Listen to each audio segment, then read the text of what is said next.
अस्सलाम वालेकुम। SM news के साथ मैं हूं इश्तियाक अली। खबरों का सिलसिला बढ़ाते हुए खबर शामिल करते हैं गुजरांवाला से।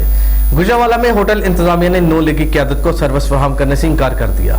मुस्लिम लीग नून का मशावरती इजलास गुजरांवाला के मकामी होटल में होना था, लेकिन इंतजामिया ने लीगी क़यादत को सर्विस फराहम करने से इनकार करते हुए एडवांस रकम भी वापस कर दी। इसी हवाले से मजीद तफसीलात जानते हैं ब्यूरो चीफ अली शराजी से। जी अली, बताइएगा क्या तफसीलात है आपके पास? जी बिल्कुल। गुजरांवाला में होटल इंतजामिया ने नून लीग की क़यादत को सर्विस फराहम करने से इनकार कर दिया। मुस्लिम लीग नून का मशावरती इजलास गुजरांवाला के मकामी होटल में होना था, लेकिन इंतजामिया ने लीगी क़यादत को सर्विस फराहम करने से इनकार करते हुए एडवांस रकम भी वापस कर दी। होटल इंतजामिया के रवैये के खिलाफ नून लीगी कारकुनों ने एहतजाज किया। दूसरी जानिब मुस्लिम लीग नून की तर्जमान मरियम औरंगजेब का कहना है कि इमरान खान शहबाज शरीफ की फाइलें अपने टेबल पर रखते हैं। बिजली आटा चोर की तरजीह सिर्फ शहबाज शरीफ पर नैबगर्दी है।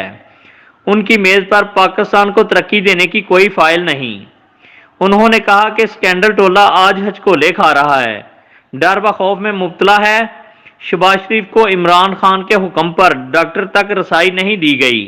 जी बहुत शुक्रिया अली तफसीलात से आगाह करने के लिए।